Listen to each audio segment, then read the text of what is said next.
my name is Jess, and today I'm going to be discussing Legendborn by Tracy Deonn. Legendborn is the first book in a new YA fantasy series.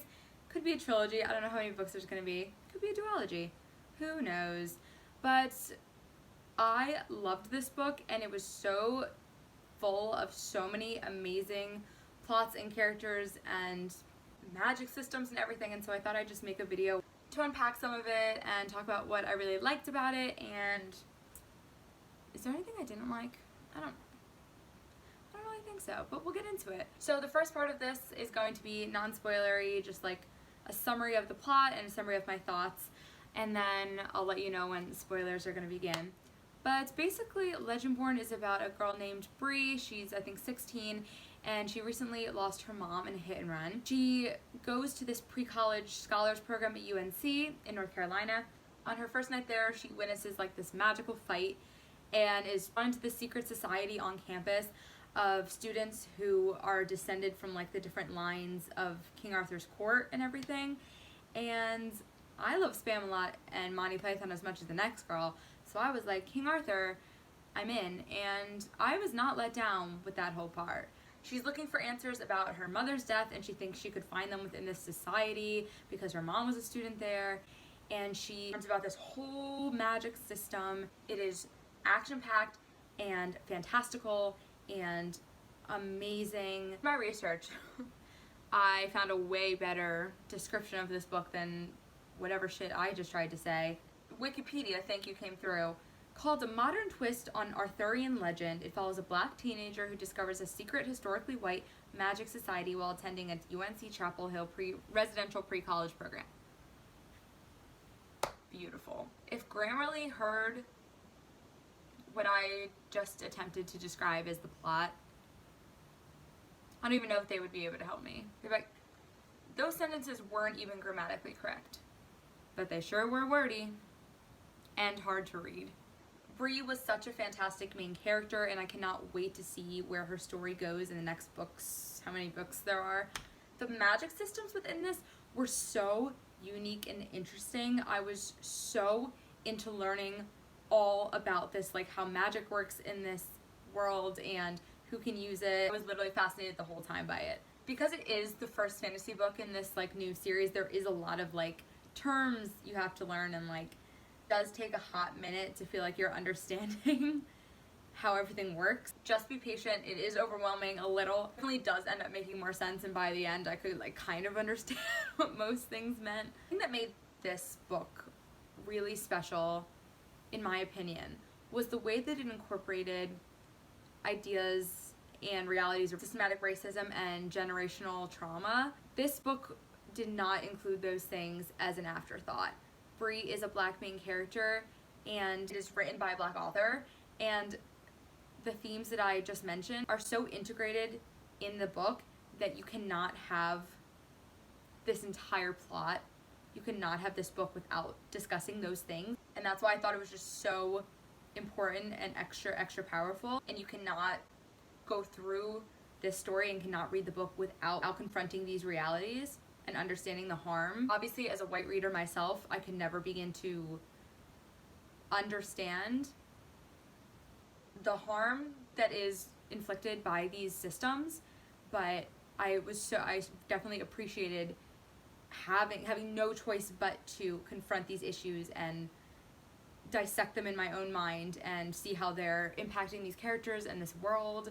The only part I was a little iffy on was just the pacing. I felt like it was off a tad in some parts, but it definitely picked up at the end, and oh my god, the last like fourth of the book was absolute roller coaster, and I loved it.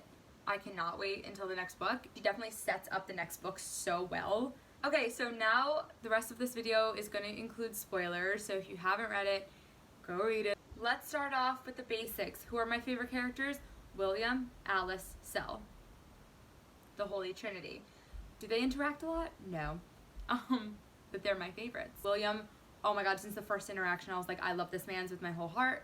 Alice was absolutely incredible, and I'm so glad they ended up utilizing her way more in the end and like hinting that she's going to be a bigger presence in the next book. The whole time I was just so frustrated with Bree. I'm like, just tell Alice, like, I get you're wanting to protect her, but that's not it. You have to tell her. She has so much potential. I'm so glad she's gonna be a part of it now. Cell was, what am I gonna say? If you read the book, you get it, probably. I thought he was amazing. Another thing with characters is that I'm definitely more of a ensemble cast reader. I really like books where it's not just like one main character and then a love interest in some other characters, which is a lot of what this book is for I'd say the majority of it. So my favorite parts were the scenes when the whole court was all together, or when she was with her Brute Magic crew.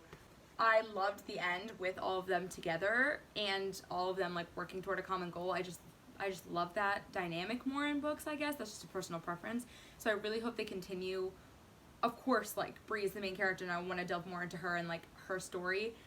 And it's definitely her story, but I just love the scenes where they're all together and she has backup, and I just think that's so fun. And so I hope they continue that in the next book. Now that most of the main characters are like established, I hope we get more interactions of like all of them together. Each character was so interesting and I cannot wait to see them like become more fleshed out in the next book. The LGBTQ+ rep in this book was phenomenal. It was so good. So many characters. Got a lesbian couple, a gay couple, non-binary character. I love how they did not even explain that that Greer was non-binary. Bree just immediately started using they them pronouns with them, and when they were like explaining their lineage, they referred to themselves as like this child rather than the other people who were saying son and daughter, and it was just like seamless. Like, you just picked up on it and you were like, oh, cool. You've got Cell, who's bisexual, and oh my god, which was so amazing. Oh my god. And the reveal of that, oh my lord, I screamed out loud. You've got Alice, who's a lesbian, I think. It was just amazing. I just loved it, and I just loved how natural it was. I should have mentioned in the beginning that this is not going to be in any particular order. This is just literally like when I sat down to write notes, this is just what I wrote, so this is not going to be organized. But I want to talk about Cell immediately. And the second they described him in the first night she's on campus, we hadn't met Nick yet, and so they describe Cell, and, you know, Bree describes him as being like this dark, extraordinarily handsome man, and here I am, and I'm like, oh, okay, that's the love interest, like, obviously, duh. And then she meets Nick, and I'm like, oh, okay, because I didn't remember seeing him in the jacket, like where during the plot summary, like on the book jacket, because it said Nick, and I was like, who is this? I only know Cell. And then I was like, well, Jessica, maybe read more than 15 pages and maybe you'll meet him. But I was very confused. I really thought I had outgrown love triangles. Turns out I didn't, and I'm fine with that, because obviously I'm on Team Cell.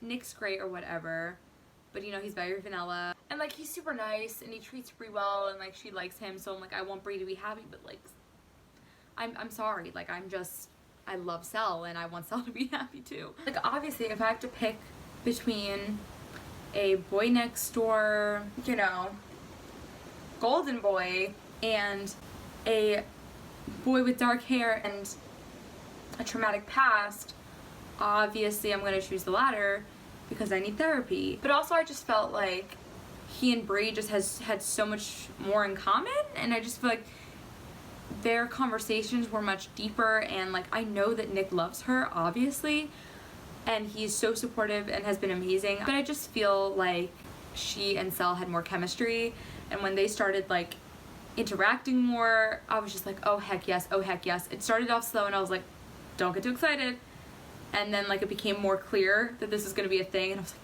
yes. I just thought that like it was very telling that she was with him when he like learned the truth about his mom, and like he was with her when she learned the truth about her mom. I just feel like they shared a lot of really important moments, and their connection is just so good. And I love a good enemies to lovers.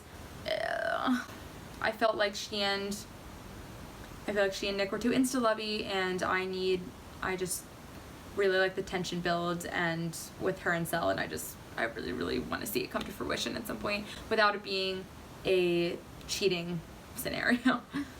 When everything was being revealed at the end about, like, Bree's line and, like, all that stuff, I was like, oh, they're related, she and Nick. And I was like, oh, yes. I mean, at first I was like, ooh, incest. And then I was like, ooh, so? Yeah, and I didn't think they would go with that whole, like, incesty plot line. I was like, there's no way they would do that, probably, so I assumed it would be, like, explained how that wasn't really it. Oh my god, but the whole thing about Cell having feelings for Nick back in the day, the second he was like, oh, what was the line? He was just like, that's probably, like, the reason I fell in love with him. I was like, oh my god, I freaked out. And so, like, is this even a love triangle anymore? Like, yes, it's 3 people, but it's more like a square, I feel like. Because Cell now has, like, 2 people in the triangle? Is that a thing? It's like Finn, Quinn, and Rachel, in my opinion, that love triangle, because it was clear that Quinn and Rachel had feelings for each other at one point. That's canon. I totally guessed about Bree being Arthur's scion. I thought that was fairly obvious, and so that reveal really didn't, like, shock me, and I was very confused because the whole time I kept thinking about Avalon High, obviously. Avalon High, if you haven't seen it or forget, was a pretty much forgotten Disney Channel original movie, but it starred Britt Robertson and Greg Sulkin, and it was about this girl whose, like, parents are super, like, into King Arthur, and they, like, teach it at the local university, and she moves to this, like, new town, and she starts thinking that, like, this town is becoming, like, a reincarnation of King Arthur's court and everything, of Camelot. And so she thinks this guy, Will Wagner, who's, like, the captain of the football team and, like, you know, the whole stud thing, who's also her love interest, is, like, the reincarnation of Arthur, yada yada yada. And then at the end, it's revealed that no, he's not. He's just a knight. She's the descendant. And we were all like, woo, girl power. And so I already had that movie in the back of my head, and that is the same exact thing that happens in this book too. And it's not exactly the same, obviously, but for being what it is, like, this girl thinks her love interest, who's this, like, you know, big, larger-than-life hero type, is Arthur, and it turns out to be her. I don't know. I wasn't shocked, basically. Also, Lord Davis being, like, the guy was also not surprising, but I didn't really, like him in the first place, so it wasn't hard to be, like, immediately, like, okay, I don't like him, he's the bad guy, as soon as his, like, true nature was revealed. The only thing I didn't guess was the whole Evan part. That was crazy, with, like, the Yachel, or, oh, I forget which monster it was, but, like, the monster that killed Evan and, like, took his place. I was not prepared for that, and I feel really bad for Evan, and that part really surprised me. Oh, the whole thing with Patricia and the root magic and her mom was, I really think, like, the best part of the book. It was so good. It was so well crafted. The whole thing with her ancestors, I just thought it was amazingly written and really compelling, and I just really think that carried the book. And obviously I love the whole King Arthur stuff and the whole court, and while that drove the plot, I feel like the heart of it was definitely in the part with the root magic. And I love that they have these 2 magic systems that are in nature, like, opposing, and how Bree kind of finds herself in the middle. The deaths really hurt. I didn't expect there to be so many in the first book. I always expect one they just throw out there at the end to be like, oh, by the way, like, you gotta get emotionally invested because people are gonna die and you're not gonna get a happy ending every book. And so I feel like there's always, like, an obligatory death of, like, a random character who's not, like, too random that you have to care, but, like,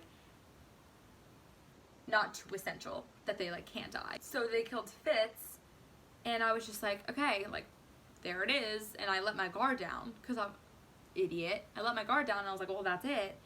And then they killed Evan and Whitty and Russ, like, chapter after another. And by the end, I was just like, oh my god, I have nothing else to give. Why couldn't they just kill fucking Tor? Ugh, I feel terrible.